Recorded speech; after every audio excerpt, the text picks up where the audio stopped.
एक समय की बात है, डमरूपुर गांव में एक सोहन नाम का व्यक्ति रहता था।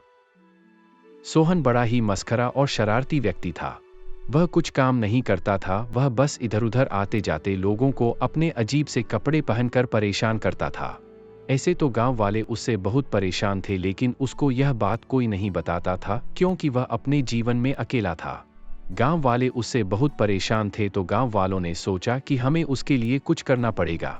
सभी गांव वालों ने यह उपाय निकाला कि उसे घने जंगल में अकेला जाने को कहा जाए, और जब वह जंगल में कुछ दिन अकेला रहेगा तो उसे पता चलेगा कि खाना कैसे जुटाया जाता है और उसे कई सारी बातें समझ में आएगी। गांव में से एक व्यक्ति ने कहा कि क्या वह इस बात के लिए मान जाएगा।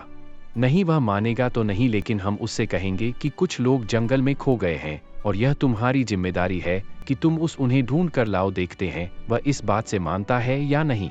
इस बात का फैसला करके सभी लोग उसके घर की ओर जाते हैं। वह घर के बाहर ही था और सभी लोगों को आते देख वह नई शरारत सोचने लगा। वह कुछ करता उससे पहले ही गांव के लोगों ने उससे कहा कि हम तुमसे मिलने आए हैं और हमें तुमसे बात करनी है।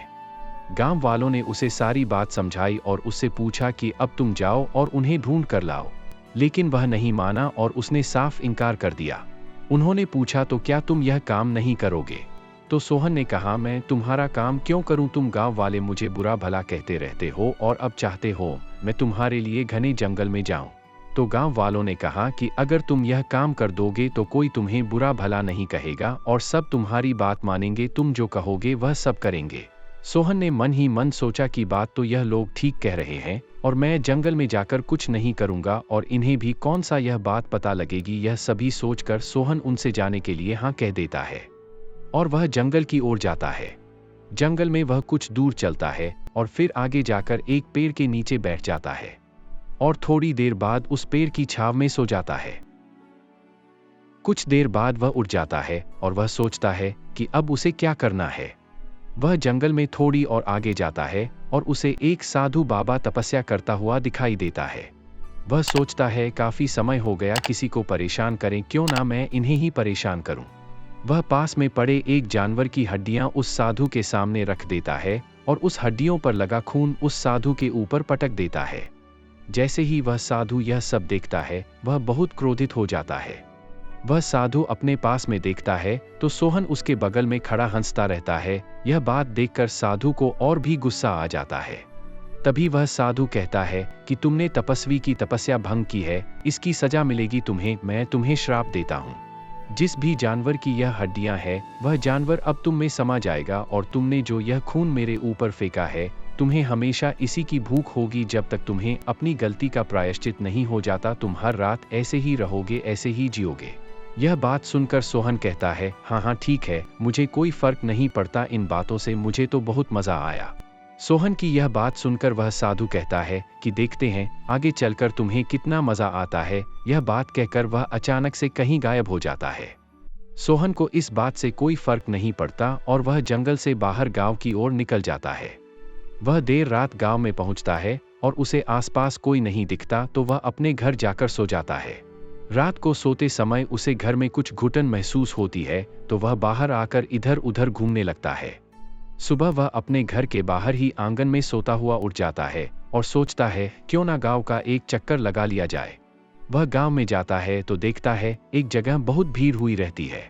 वह वहां देखता है तो उसे पता चलता है कि गांव में किसी ने लगभग गांव की सारी मुर्गियां मार डाली।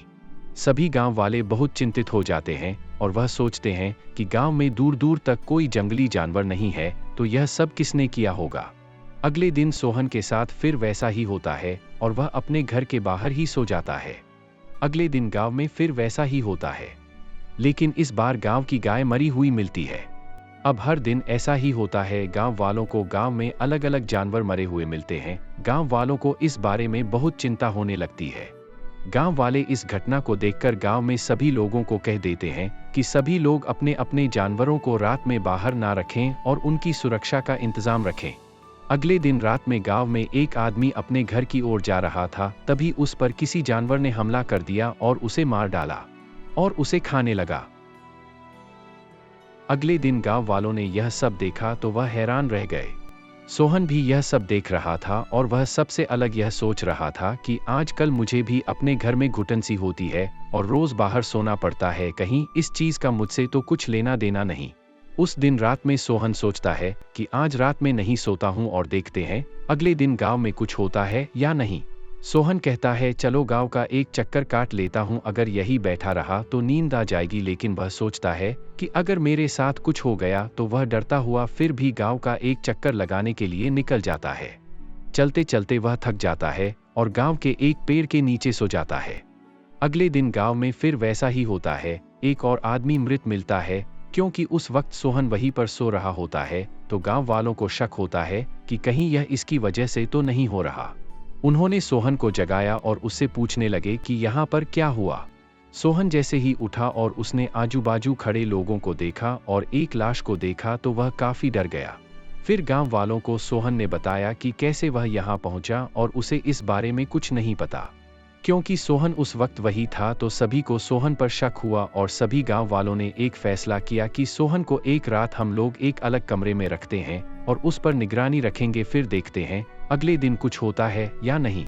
वह लोग सोहन को गांव की एक पुरानी कोठरी में डाल देते हैं और एक सिपाही को उसकी सुरक्षा के लिए वहां रख देते हैं।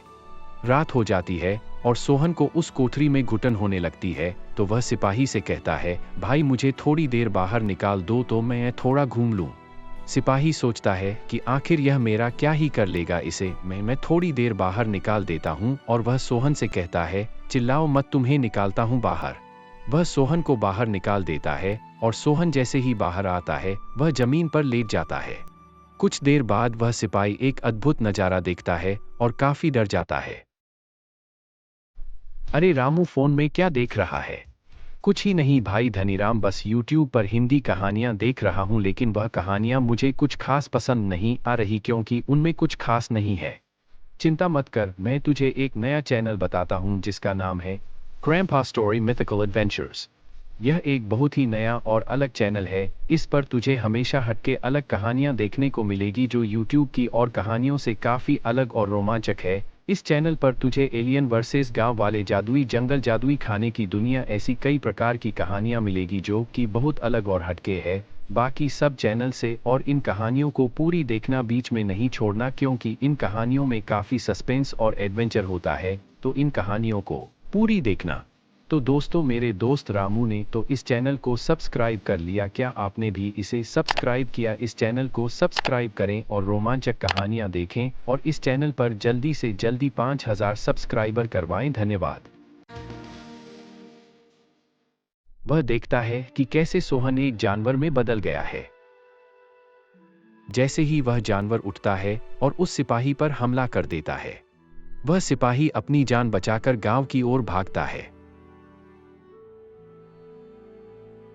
और वह जानवर उसे पकड़ लेता है और उस पर हमला करने लगता है। तभी गांव वाले वहां पर आ जाते हैं। सभी गांव वाले देखते हैं, अरे वह तो एक शेर है, और वह शेर उन्हें देखते ही भाग जाता है। गांव वाले दौड़कर उस सिपाही के पास जाते हैं और उसे देखते हैं। सिपाही काफी घायल हो जाता है, लेकिन वह मरने से पहले उन्हें बता देता है कि सोहन ही वह शेर है। सभी गांव वाले यह बात सुनकर हैरान रह जाते हैं। अगले दिन सोहन को सभी गांव वालों के सामने बुलाया जाता है और उससे पूछा जाता है, लेकिन सोहन इस बात से साफ इनकार कर देता है कि वही शेर है। तो गांव वाले कहते हैं, ठीक है, हम तुम्हें एक रात यहीं पर एक पिंजरे में रखेंगे और सभी गांव वाले तुम्हारी निगरानी करेंगे, फिर सबको पता लग जाएगा सच्चाई क्या है। इस बात के लिए सोहन भी तैयार हो जाता है। उस दिन रात में सोहन को एक पिंजरे में बिठा दिया जाता है और सभी गांव वाले उसके आसपास घूमते रहते हैं और उस पर निगरानी रखते हैं। तभी सोहन को फिर से वहां पर घुटन होने लगती है और वह गांव वालों से कहता है कि थोड़ी देर मुझे बाहर निकाल दो, मुझे काफी घुटन हो रही है। लेकिन इस बार सोहन को कोई बाहर नहीं निकालता। कुछ देर बाद सोहन वहीं पर लेट जाता है। फिर अचानक से सभी गांव वालों को वह अद्भुत नजारा दिखता है, जैसा उस सिपाही ने कहा था, सोहन एक शेर में बदल जाता है। सभी लोग यह देखकर अचंभित रह जाते हैं और कहते हैं, भाई सिपाही ने तो सही कहा था, यह सोहन तो रात में एक शेर में बदल गया, अब पता नहीं क्या करें। क्योंकि शेर पिंजरे में रहता है तो वह गांव वालों को कुछ नहीं कर पाता। और देखते ही देखते सुबह हो जाती है और सोहन शेर से फिर इंसान में बदल जाता है। सोहन उठता है और कहता है, देखा गांव वालों, आज गांव में कुछ भी नहीं हुआ, तो अब मुझे तुम लोग इस पिंजरे से बाहर निकालो।